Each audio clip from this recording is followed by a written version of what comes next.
Hi, everybody. Welcome to Act Now. I'm Julianna Forlano. It is good to be back after a week hiatus where I happened to be able to go to Walt Disney World right before the MAGA people started protesting and shutting stuff down and screwing up vacations for unaffordable vacations for lots and lots of children.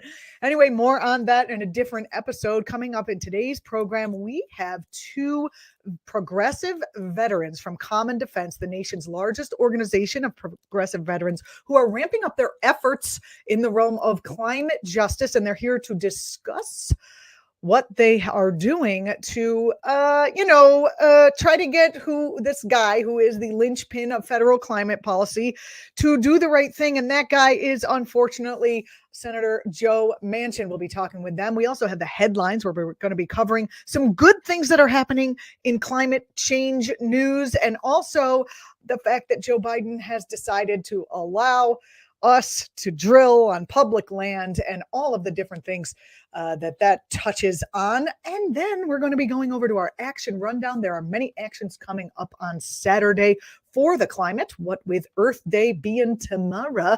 And there was also some actions that happened around tax day and millionaires and billionaires not paying anything, while this one gave her arm and her leg. Anyway, looking forward to that. And then I've got a little bit of one of our favorite segments at the end of the show, so stay tuned for that. The correction segment.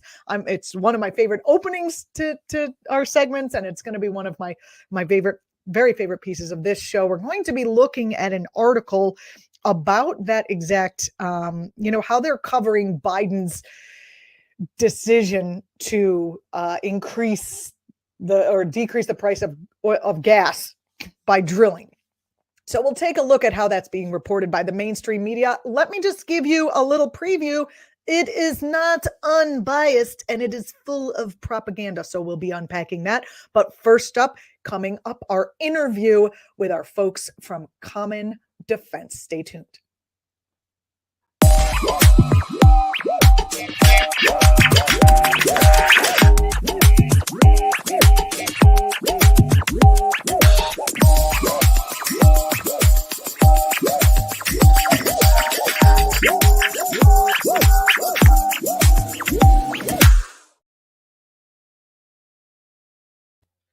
Hi, everybody. Happy to be here with two guests from the nation's largest organization of progressive veterans, Common Defense. Today, I have with me Zachary Shrewsberg and Lakeisha Lloyd. Thank you so much for joining me on the program today. I'm very excited to have you here. Thank you for having us. We're excited to be here as well. Oh, it's great. Well, in the intro to the program, I talked about how Common Defense is ramping up efforts in the realm of climate justice, and you guys are starting with the one person who is unfortunately the linchpin in federal climate policy. That is Joe Manchin. Where do we start? Last week you met with Senator Manchin's staff to discuss the importance of investing in clean energy and good green jobs for veterans and also working class communities. How was that?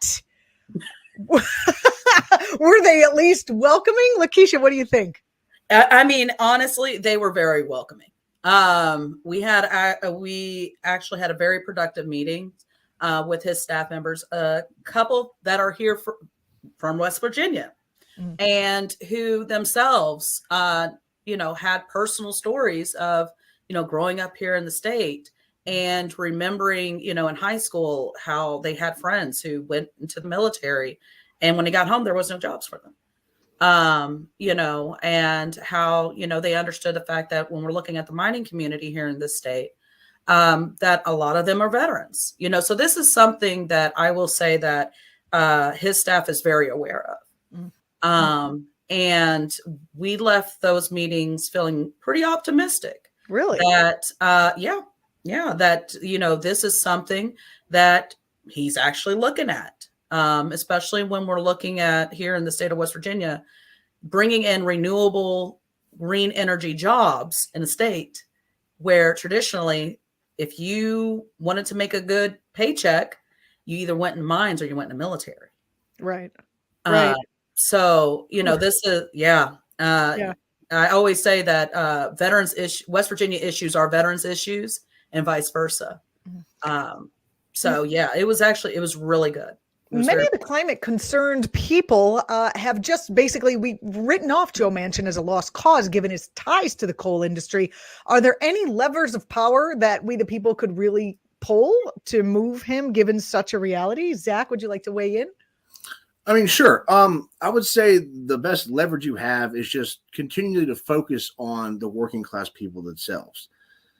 A lot of times, especially when we talk about climate, we focus on that emergency, for example, but we forget about the men and women who have to keep those jobs, like miners, for example.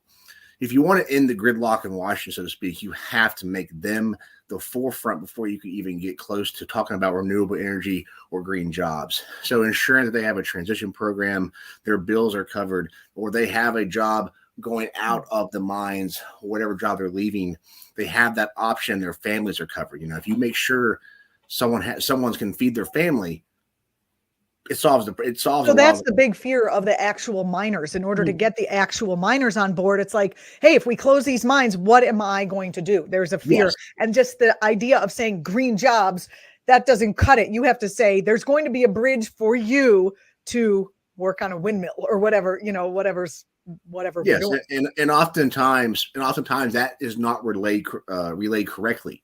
It's not communicated that way, because if you say green jobs, yes, that means it will be a killer of coal, for example. Which what's the problem with killing coal? I mean, what's that? I'm sorry to say this. Maybe this makes me out of touch with the people of West Virginia, but what is wrong with killing coal if we can bring to life another cleaner workplace that these exact same folks that we need, those people who are now working in coal, to work at? It's not like we can open up green energy and have nobody working there. We need those guys or women or both or whatever to do that job, and they're going to be safer. They're going to be, how are we not reaching them with all of this good news is the question I have. Well, I'll tell you, one, that West Virginia is very unique in its politics and culture. It's coal. It's a coal culture. My grandfather himself, he fought in World War II, was a veteran. When he came home, he already knew where he was going. He was going into the mines. You're working on mines, yep. Yeah. And that's just a reality, because the mines traditionally have always been good paying, stable union jobs. And there was so much just a fight historically, just so they could have those union jobs. Mm-hmm. So there's a lot of pride in West Virginians. They are very hardworking, intelligent people. And when you start talking about green jobs and I've had these conversations and, with people, and it really comes down to, yeah, I'd be willing to transition from the mines, but it's that in between, right? Mm-hmm. It's that in between that says, well, yeah, that's great. If I could make good paying job and not have to go down into those mines, because it's dangerous work. It's extremely dangerous work. And do you think that there's a I mean, I had in my family, we had actually coal mine folks working in the coal mines from the Italians. I'm Italian. We're working in the coal mines of Pennsylvania. Right. And so, their fathers did it. Then do you think that there is like a generational pull to just be kind of part of that culture, because it's more than just going into the mine? I think you mentioned something about coal culture. Yeah, it is. It most definitely is. It's a tradition here in West Virginia. So, that because of that's historically what's been here. And there's that pride of being able to say that, we have powered the nation with our coal here. But the good news is that you're starting to see more miners wanting to come out of the mines and transition into, renewable green jobs. There's just the biggest, you'll ask them, what's the biggest issue? How do I take care of my family in the in-between? Right? Or the misconception that, green jobs don't pay as much as working. Yeah, I wonder where they're getting that idea. Right. With, the disparity there is not far at all. Right. Zach, Keisha mentioned labor unions. How is labor unions in the mine? Such an interesting thing, because when you think of labor unions, you think of that being something that's kind of on the left, and yet West Virginia is still a reddish state, at least kind of culturally, with these other kind of social issues. How are the dynamics regarding climate change, and what sort of environmental issues are they facing in the state that might move them to support progressive initiatives in this area when they'd otherwise be, on really the red team for a lot of other issues? Sure. So a lot of the issues we're facing in West Virginia is water, for instance. A lot of the fracking, for instance, or going mountaintop removal, it damages the ecosystem. So a lot of communities have drainage coming down from these old mines that have been abandoned or active ones, and they're ruining rivers, creeks, whole communities of water supply. That's the main really focal point of the issue there. Now, if you want to, I'm sorry, what was your last question? It was how did. Go ahead. Oh, no, that's okay. I think I packed like 4 questions into one, so I don't blame you for getting lost in the slew of questions that I asked you. One was since climate change is seen sort of as a progressive issue, it's not necessarily covered in an honest manner on right-wing media. It's not necessarily even covered in an honest manner on corporate media in general, whether that's supposed to be your MSNBCs or whatever. My question is, are people who are generally read on social issues willing to cross over to this issue that has been painted not as this is affecting all of us issue, but a left-leaning liberal conspiracy? From my experience talking to these, going into the communities, talking to these people, yes, that you have to actively put in the work and talk to these people face to face on everyone's level. Everyone's level is different, right? So you have to go to the communities and actively tell people, explain to people what's going on. Because like you said, the media is out there telling you one thing. It's very easy to believe what the media says, and that's what you have. But when you have people come and explain to you what's going on, how it's happening, and then when you have the narrative of, hey, we're going to ensure that your family is not going to miss a meal, you will have something to transition to. We will take care of that. That's how you get through to it. I'll keep circling back to that the whole time. That is the solution. Ensure the working people have a paycheck, have that security, and you will break the gridlock. And the fact that you both have the status as veterans makes you, I would imagine, trusted individuals in the community, given that so many are veterans or are related to veterans. It definitely does help. It definitely is. And, there is, to Zach's point, when you go and you actually talk to these people, traditionally, West Virginia was a blue state for many years. And up until the rise of the Trump administration. So traditionally, West Virginians have liberal values. Right. I remember the teacher strike not too long ago. 55 strong. And, and that was a bipartisan, that politics didn't matter. It didn't matter what your political affiliation was. We all stood together as an entire state and did that. So, when you're looking at just sitting there talking to the average West Virginian, and you're talking to them about, like Zach said, their jobs, being able to put meals, food on the table, being able to pay your bills, being able to keep a roof over your head. You've got the biggest thing here in West Virginia is underemployment. And you've got families, mom families, single parents out here working 2 and 3 jobs, and their kids, probably the only meal they get is at school. Right. And that's not a political issue. That's a life issue. That's across all lines. So, when you start talking about being able to taking this reconciliation bill and getting this passed, so that way we're able to bring in good jobs, training, and things like that for working class families, that right there is enough to get people to listen. So back to Senator Joe Manchin, if the people are listening, it doesn't necessarily mean he is listening. He seems to be, he has so much money. He lives on a yacht. I read something somewhere or maybe it was a guest that came on who talked to me about the people of West Virginia actually like the fact that he is wealthy, because West Virginia has been, made fun of for being uneducated, for, not being uneducated, but had that thrown at them. The whole stereotypes of the folks of West Virginia.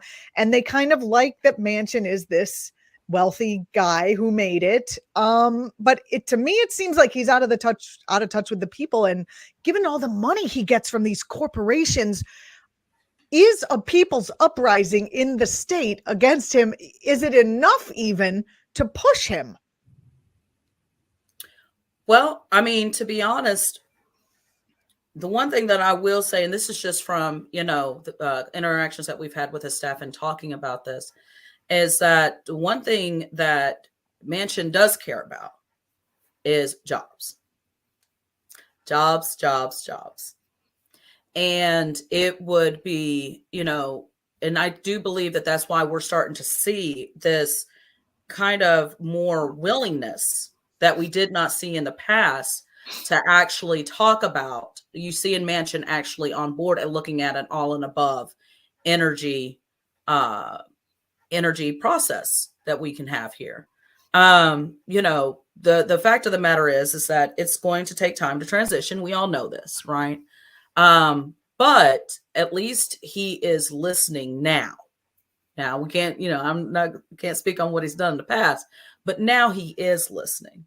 And it's very, we feel very optimistic that this is something that he knows is going to help his people here in the state.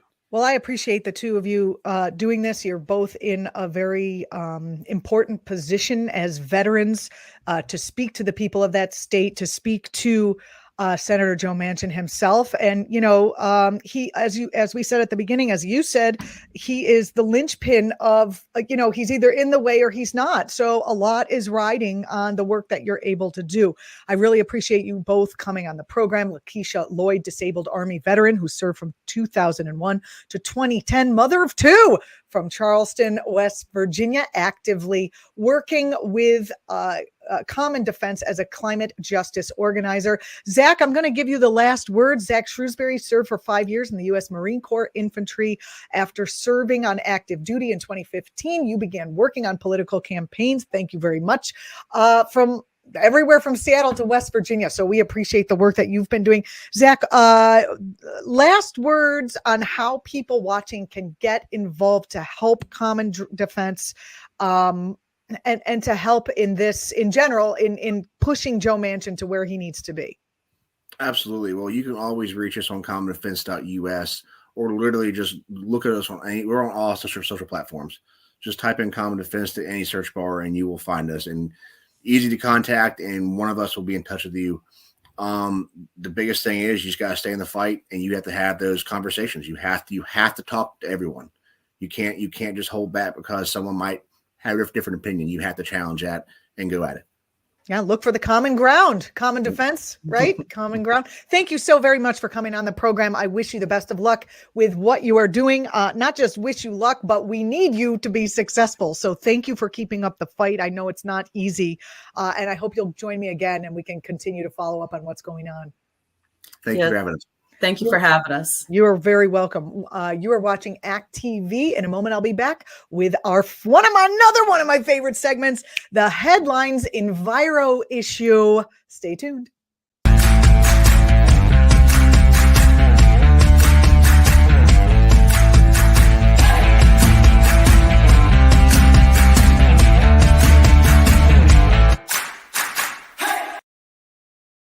All right, welcome to Act Now. Julianna Forlano here. I've got the headlines enviro issue in celebration of Earth Day. First, the entire state of California ran its power grid, 97% of its power grid, on renewable energy for a short time this month, which proves that it can be done. The state was able to do this thanks to an uptick in solar and wind production. They're aiming at net zero carbon emissions by 2045. Too late to avoid some serious environmental tipping points, but hey, it's better than the alternative. Guess what? If we had started earlier, we would be able to go to green energy right now. So you got to start sometime. Anyway, California has at least, by the way, 25 bills in their state legislature that deal positively with climate change. And as the state with an economy that, if it were its own country, would rank as the 5th largest economy on the planet, ahead of the UK, ahead of India, just a tiny bit behind Germany. The work that they're doing over there is not small potatoes. Exciting to, yeah, right? This is good. You see an environmental rundown and you think it's going to be a disaster, and a lot of disaster stories make the news, but there is also a fight going on. There are people pushing back. There are positive things happening. And now on to another one of those. In my second story, not long ago, CNBC reported that the top global chip manufacturers were among the major companies that produce tons of carbon emissions, and I mean tons. Intel is taking that more seriously than most, moving $300 million into a renewable energy effort, cutting carbon emissions to zero by 2040. Again, those numbers, 2040. By then, our kids will be living in an undersea version of the Hunger Games. But hey, it was worth a report. Hopefully they can do it faster. We'll see what happens. Our next story, I mentioned at the top of the show, President Biden has decided to bring back oil and gas drilling on federal land. You probably heard about this recently. He's been pushed by Republicans who blame him, of course, for the increase in gas prices. He has basically reversed his pretty unequivocal promise that he made on the campaign, saying no new drilling on federal land, which, by the way, Trump and his MAGA men were and will, if another one of them gets elected, they were going to open up the whole universe to anyone with a pump. It's very rapey, very on brand. I just like to report on what the other, certain guy, when we're about to bust on Biden, I also like to remind everyone anyway, what the alternative was, what they were doing. Anyway, let's look at this clearly, and then we're going to bust on Biden's the action that he hasn't taken, that he could, that he should. The land Biden offered for auction, by the way, is 80% less than the 733,000 acres that were originally nominated to go up for auction. So it's like the harm reduction model of drilling, I guess. It's also said that the lease sales are going to be subject to tribal consultation and community input, which hopefully those consultations and communities will say, we don't want this. Biden is also increasing royalties that companies have to pay for drilling from what was 12.5% to a whopping 18.75%, which is not enough. Anyway, it is the first of its kind increase in more than 100 years, but environmentalists are obviously concerned, to put it mildly, that this will lead us farther from our goals. The goal of not destroying the planet and leaving a livable one to the next generation and to ourselves. Again, Biden makes the argument that he must do something to bring down the gas prices, and so does everyone else in a lockstep of propaganda. In a fossil fuel industry friendly BS wash, ABC News political director went on a rant, Rick Klein did, on Good Morning America, saying that this Biden White House is under enormous pressure to do something about the spiraling costs of gasoline. Well, you're putting enormous pressure on him just by saying that. Anyway, he went on to say it might mean more exploration and might mean more production, but it's going to take a while, blah, blah, blah. But I have a great idea on how Biden can bring down the cost of gasoline without bringing up the supply. How about we just cap corporate profit at, say, maybe 12%. 10% is a loss leader. Let's give them a little more than that, over and above the cost of making the stuff that takes it out of the land, so they can't complain about that. And we could use the rest of those profits to bring down the cost of gas at the pump. How about that? Since the gas and oil is drawn off the land and that we live on, I believe someone once said, this land is your land, this land is my land. So how about we use the profits for the betterment of everyone? Or is that a step too far in the direction of the common good for people?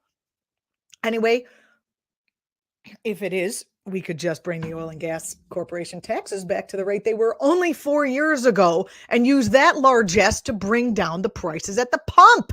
What do you think? Exxon, only one corporation involved. Exxon's annual income taxes for 2020 were negative 5.632. That's a lot. $1 billion. That was a 200% or more decrease in owed funds from the year before. And then Exxon's annual income taxes from that year, which is 2019, were a 44% decline from 2018. Thank you, Trump tax cuts. So can't we just blame some of this money at the pump on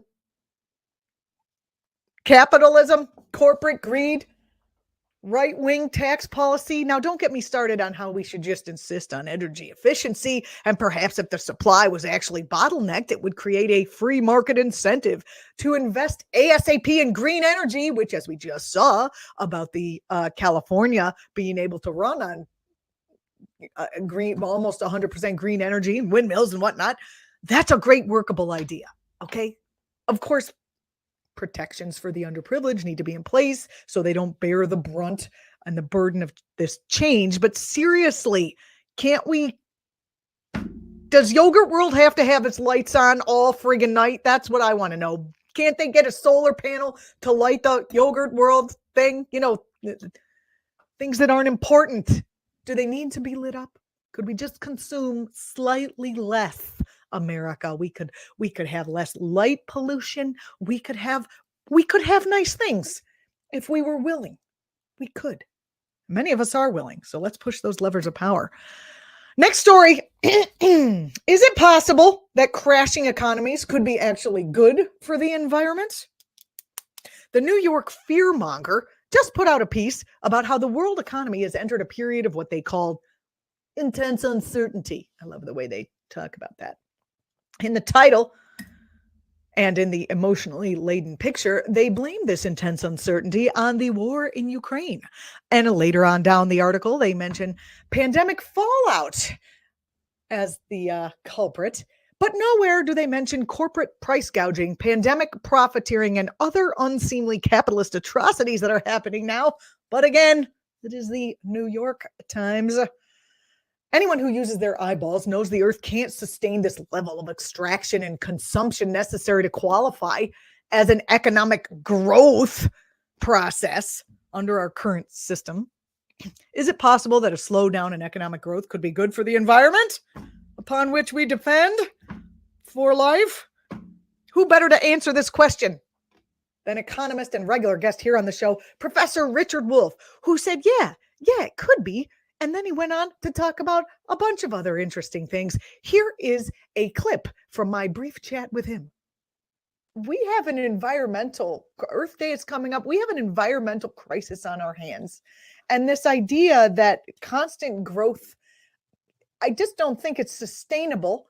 The experts tell us the amount of consumption that we have is not sustainable. And we're already, if you look outside, you're going to see odd weather and odd things happening in the environment, no matter where you are. So in addition to just the financial and the reorganization of our world and our political systems, in addition to that financial and political reorganization, I think there's that added pressure of climate change and, economic collapse that wasn't on the table right after World War II. First, how do you see that playing into the reorganization? And then it's not potentially good news that, we can't keep up with demand if demand isn't so high anymore, because, isn't that potentially good news for the environment? Yeah, it could be. It could be if the lesson being learned were, well, here's an opportunity for other reasons to do what we should have been doing for ecological reasons. Okay, now we have these other things, but we could use this opportunity to go in the direction of a greening of our environment and of our relationship to the environment. But I don't mean to rain on your parade. What is possible depends on the political decisions that are being made to deal with these situations. And those are not in the direction of sustainability at all. Yeah. We're seeing governments around the world, including the United States, so upset about dealing with Russia that, okay, we can't have oil and gas from Russia, so we'll go look for more oil and gas somewhere else in the ocean. And Biden and others are opening up areas that had been withdrawn from that kind of pollution activity and opening them up again. So we're not only not going in the right direction, we're going in the wrong direction. I mean, what could he have done that America would have even accepted? Would he say, listen, you're going to have to turn the lights off from 5 to 9, you know, like you're all going to have to take the rail system that we didn't build. We're going to have to take time to transition to this green energy economy, and everyone is actually going to have to feel it. When we live here in America, where a shared sacrifice is not something people want to make, even if it's like, could you wear a piece of paper across your face while you're in an airplane so the woman in 32B doesn't die next week? You know, it's this idea of shared sacrifice in America is just not, it's not welcome. It's not even on the table. I don't know your thoughts about that. No, I think let me play with your example. I think it's a very good one. It tells you exactly what's going on. Every president excuses himself by saying, "Oh, it'd be nice to do these things, but we would have had to start 5 years ago." Okay, Jack, you didn't do it 5 years ago. Why don't you start so that the next turkey who becomes president can't say, like you just did, "I'm not doing it because somebody else didn't do it." And let me use the example of the automobile because it tells you really everything. The automobile is the single most important source of air pollution in our economic system. That stuff that comes out of the exhaust of your car is really bad. And it's been bad for a long time. For a while, we decided to require a device to be put in the car that would limit the exhaust. Our big corporate leaders, you know, GM, Ford, Volkswagen, Fiat, all of them, violated the law by putting in fake devices. They got caught after years and years, during which we all got emphysema, lung disease, and cancer and everything else because they were making money by violating the intent and the letter of the law. The solution, because remember, the automobile, not only the worst polluter, automobiles kill more people and injure more people than our wars do. They are a horrible institution. And there's an easy solution. The vast majority of Americans live in or near cities, 80% of us. All right, the solution is mass public rail transportation, street railway. You have Boston has had it for decades, for a century by now. Other countries, no trick, easy to do, easy to produce. Let's give a lot of people a job, build a proper public transportation system. It's cheaper. It uses way less fuel of any kind. It doesn't pollute, blah, blah, blah. It doesn't kill people. It doesn't injure, it's just, we don't do it. You know what we're doing? We just made the richest man in the world, the man who, instead of doing the rational, developed a way to have individual cars run off electricity. I mean, the lunacy of it is what you have to appreciate. Not only that we're doing that, which is crazy, but that we're rewarding this man. He becomes he just about, what is he doing now? Buying Twitter, et cetera. We're rewarding a man who should have been shaken by the shoulders and said, "Silly man, that's not what we need." Another private car for all of us to stick in the garage and to stick on the front of the street, wasting all of those resources. I mean, it's beyond word. It is beyond word. But these are political decisions. We could have a greening of America built around mass, quality, public transportation. I'm not talking about what we're used to. I'm talking about a train every 3 minutes, a street railway every 2 minutes, comfortable, well appointed, safe, enjoyable, aesthetically designed. People go from all over the world to go on those cable cars in San Francisco. Do something like that everywhere. It'll be enjoyable. It'll make the city a more livable place, on and on and on. We don't do that. We put profit first. I'm a critic of capitalism because in the end, it's this kind of system that makes profit the logic, the goal, the driver of what happens. That's our problem. I don't want to blame this or that person.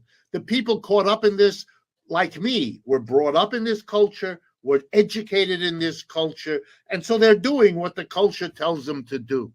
But if it's crazy, well, then, it's time for us to say, stop all of this. And the only real tragedy will be if we not only don't stop it, but we keep bumping our heads and eventually our nuclear weapons against one another. And then the whole thing is over. And the absurdity of it all, it's overwhelming. Your point about the public transportation makes me think about Disney World, actually, because I was just there, and boy, do their buses run on time. And there's one every 5 minutes to get you from Hotel X to Magic Kingdom Z. And, there's no waiting. It's all air conditioned and it's clean. So if Disneyland can do it, Disney World can do it, then I think the United States of America could get itself together to do something like that. Am I right? I've got more on Disneyland coming up in another show that was after my trip. There was just too much to tell you. Anyway, we've got a chat board lighting up here, which I'm happy to see. A lot of good comments there. Just so many. I loved this. Where's that one that I'm loving here? Army of All says that capitalism plus renewables actually equals useless as perpetual growth collapses planetary ecology to get the resources for that green perpetual growth economy in complete defiance of immutable physics of a finite world. Very true. The disease of more is going to kill us all. And we've got other comments here. The Green parties were against NATO, actually, for implementing nuclear non-proliferation, against the arms industry, for grid modernization, for public health against pipelines for only 40 years. That's from CRHU Crew. Is that how I pronounce it? I'm not sure. Anyway, I do appreciate everyone in here giving me the stuff. Crew also says total economic collapse of the U.S., Australia, Canada, and other high-consuming waster countries could actually help with the environment. We shall see. All right, coming up next is going to be my piece about. I'm going to be doing an action rundown where we show you that people are actually fighting for a clean energy economy and a clean green United States. There's stuff going on this weekend, and there was stuff about the tax people that happened. This activists were out there bringing attention to what's going on in terms of income inequality, and they did it right straight from Zuccotti Park. Stay tuned for our action rundown.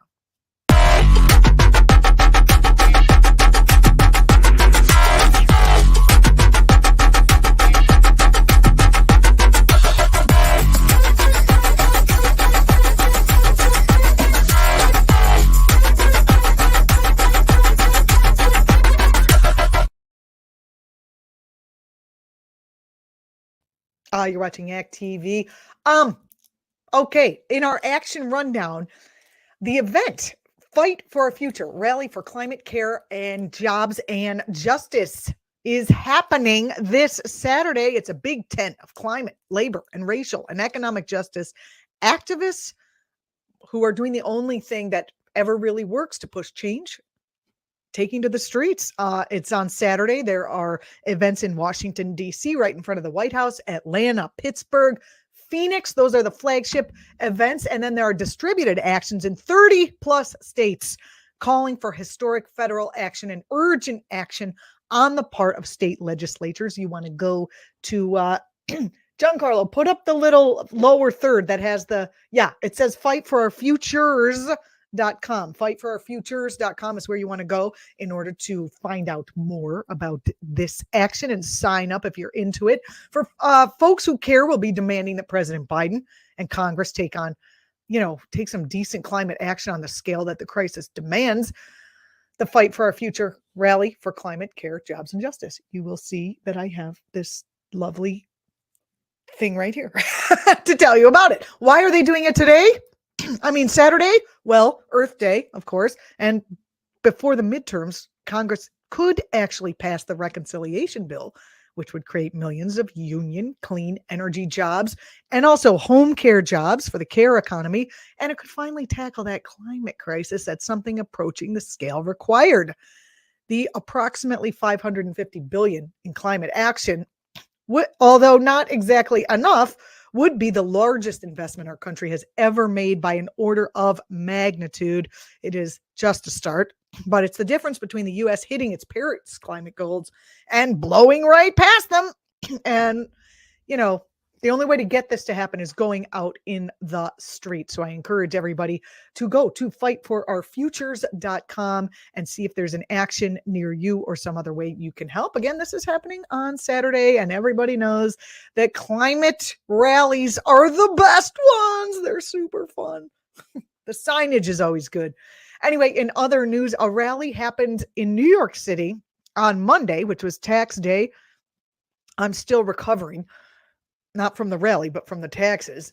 Anyway, it happened in Zuccotti Park, the site of Occupy Wall Street's protests, the ones that woke up the world to the nature of capitalism and income inequality.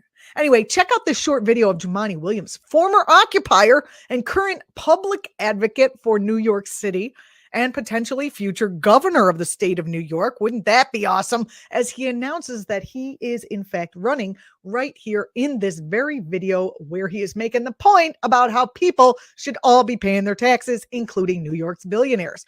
Take a look. All day, all week, Occupy Wall Street. All day, all week, Occupy Wall Street. All right. As was mentioned, my name is Jumaane Williams, a public advocate for the city of New York. I'm also running for governor of the state of New York. Governor of the state of New York.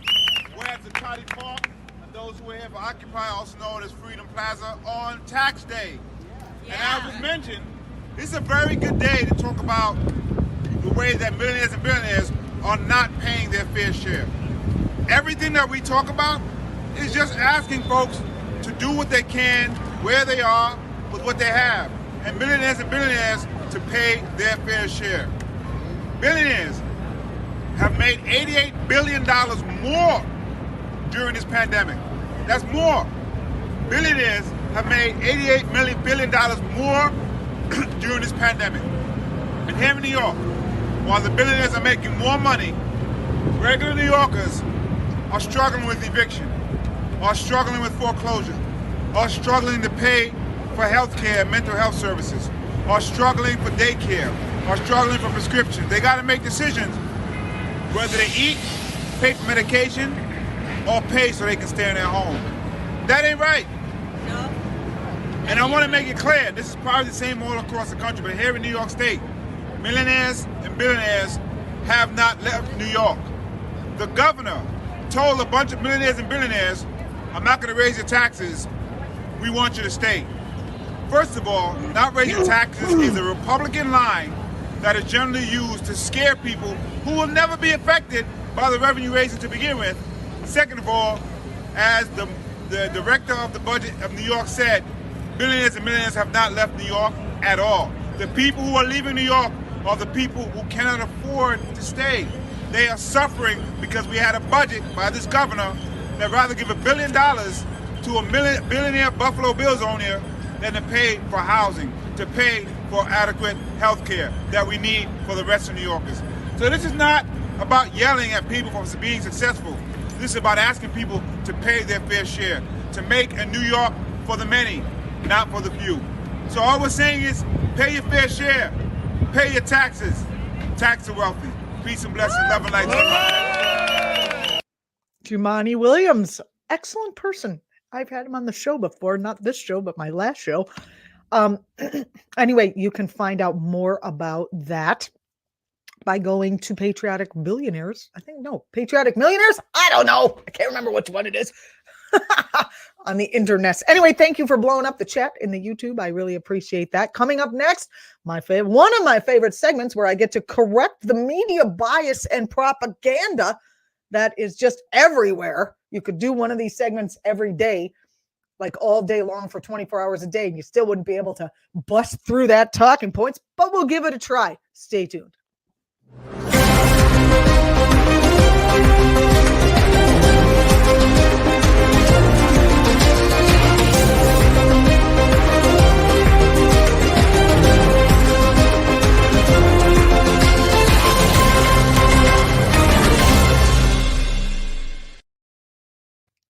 Welcome, everybody, to my correction segment. Happy to have you here. Okay, in the earlier newscast, we covered how Biden is expanding drilling on public land. Okay, this was the title that the ABC News and also I think it was MSN used, the same exact title. Infuriating climate activists, Biden expands oil drilling on public lands. Now, I'm not going to necessarily talk policy, but I do want to go through this particular article right here. And let's take a look-see at the way they reported it. First of all, everybody's talking about how nobody likes Biden. And this is the interesting reporting. Infuriating climate activists. Okay, probably they did. We can all agree that people on the right are not liking Biden out of their own issues and ignorance. Oops, I didn't mean to play that. Let's pause this thing. But I just think it's very interesting how they did the title there. Infuriating climate activists. They're infuriated. Biden expands oil drilling on public land. That's such an eye-catching title. In a move that could help temper high gasoline prices, President Joe Biden is bringing back leases for oil and gas drilling on federal land. But the reversal of a 2020 campaign promise, I mean, even if you're not for Biden, even if I'm not for Biden, just the way they report this is basically let's shit on Biden unendingly.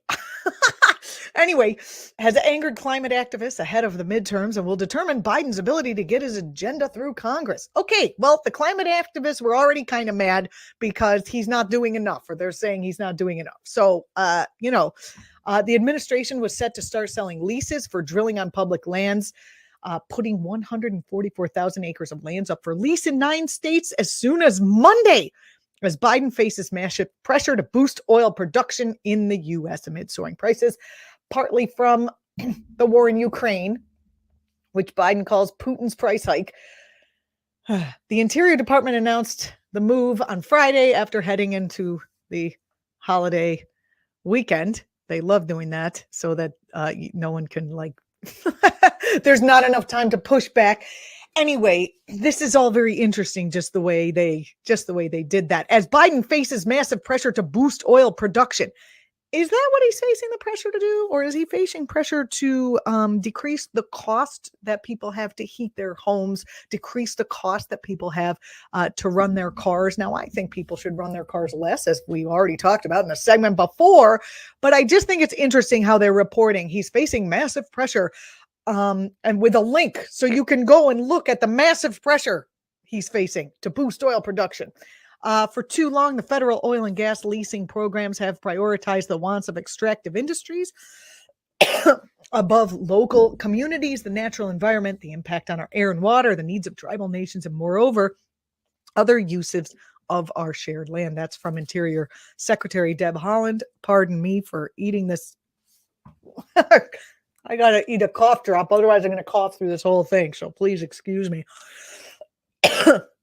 She says that today we begin to reset how and what we consider the highest and best use of Americans' resources for the benefit of all current and future generations. The Interior Department is saying the changes reflect the balanced approach to energy development and management of our national public lands. Now, let me just say that the extractive industries are always looking for a reason to extract. Extractors want to extract. As I said in the segment above, if he wanted to lower gas prices, he could cap employer compensation. He could, cap executive compensation for those companies. He could make those companies pay. Excuse me. Oh, that's terrible. I'm dying. Let's pause briefly so I can drink out of my Kindness Matters mug. Am I better? I'm not sure. Oh my God, I had so much to get into and I don't want to cough my way through it. I can tell that you're not going to stick with me if I do that. Anyway, they're talking about how this action goes against key promise that Biden made on the campaign trail not to drill on federal land. So, I think I'm going to die. No. It was part of his larger campaign pledge to try and reduce reliance on fossil fuels. Infuriating climate activists, another link you can click on for the infuriation project, infuriation of climate activists. Okay, anyway, what I really want to say here is that this whole thing shits on Biden, but all of these reports about how only 30% of people like Biden, I think they play into this narrative that everybody's on the right now and everybody's going to vote for DeSantis and nobody likes Biden because he's too far to the left. But a lot of the people who don't like Biden are on the left and they don't think he's doing enough. And I never think that gets parsed quite enough in these reports that don't, of his approval rating. Anyway, to help deflect the criticism, the Biden administration is increasing the royalties. Do you know that that's why? To help deflect the criticism? Who would say that in the administration? This is just pure reporting to help deflect criticism. Well, maybe they actually think it's a good idea to increase royalties on companies. I think it's a great idea. Except 18% is not enough. While some environmental groups have acknowledged that the administration changes, increasing royalties and limiting the lease areas with existing infrastructure. Did you see that? That was written as an aside. Increasing royalties, limiting leases to areas with existing infrastructure. That means they're not going to plow down a road through the butterfly sanctuary to put up another big thing. Anyway, these are positive steps. Other more critical climate groups argue that any decision that continues U.S. reliance on fossil fuels is a step in the wrong direction. I definitely agree with that. I would like them to have said what they should have done. What do these climate activists want? Oh, we could, put up some windmills, that kind of thing. He could have brought the prices down with any number of economic hat tricks, but he's a corporate president. Am I right? Thanks for sticking with me through the coughing. I've got Cy Hugh here saying supply side ideology infests every U.S. media organization. It's a mindless cancer. The consumer care about their overall bill, not the rates, not the supply. Exactly. Thank you. Well said. We have heard a lot of rhetoric from President Biden and his administration on the need to take action on climate. Kyle Tisdale, he's a climate and energy program director with the Western Environmental Law Center. But not only is the administration not doing everything it could, it's really not doing anything. That's not exactly true, though. Climate action was a pillar of President Biden's campaign, and his promises on the existential issue were a major reason the public elected him. That is true, but that's not exactly true. I mean, he is doing some stuff. Later on in this article, they talk about the stuff that Biden is doing, but they don't give a link. Like they gave a link to how mad everyone is, how everyone hates him, how everyone's terrible, but they don't give him a link. And then also buried, thank you for sticking with me through this because the worst part is coming up. Buried at the bottom of this article is this paragraph here. The White House has argued that it has no choice but to continue drilling on public lands after a federal judge in Louisiana. So just look at the sentence construction. The White House has argued that it has no choice but to, Does the White House have a choice? Or, I mean, this is killing me. Okay, so remember, there was a judge in Louisiana who struck down Biden's executive order in June of 2021, temporarily suspending such drilling. So the guy up above says, and they were happy to report this on this ABC News, that environmentalists say he's doing nothing when he put in an executive order suspending such drilling. He did do that. He's done other things as well. I'm not even defending the guy because I don't think he's going far enough. And I think green energy is the way to go. And I think we need the Green New Deal, et cetera, and beyond even the Green New Deal. But just the way this is being reported, they're saying the White House has argued they have no choice. Does the White House have a choice or not? That remains to be seen. So the reporting could be President Biden, suspended drilling by executive order, and then it was revoked by Louisiana State, right? So the way they report it is just vile and disgusting. We continue to believe that as a country and as an administration, we must speed up, not slow down our transition to clean energy. That's what a Biden administration official said, quote unquote. And then they report ticking through the actions the administration has taken to develop clean energy alternatives. They didn't link to what those are. They didn't mention what those are. No wonder everyone hates Biden. You can't even get information. Anyway, I mean, I'm not saying that I support. I'm just saying, look at how the media does this. ABC News senior White House correspondent Mary Bruce pressed White House Press Secretary Jen Psaki on whether Biden's ambitious goal of cutting greenhouse gas emissions in half by 2030 now risks being undercut as the administration argues it's being forced to expand fossil fuel production. Jen said, obviously, we're going to continue this fight with legal action. And no, I don't have the Rona. I have bronchitis. Probably from traveling on an airplane, even though everyone had a mask. Anyway, it was pre-masklessness in the U.S. I would say that, the president remains committed to addressing the climate crisis is one of the 4 pillars he came in on. He ran on as president and will continue to fight for. One of the reasons that this was so troubling is because he committed to that. Well, why didn't he do it? Does he take money from fossil fuels? I would imagine that he does. Asked point blank if the White House is still confident that the goal is achievable, Psaki says, we are continuing to pursue it and we're going to continue to do everything we can to reach it.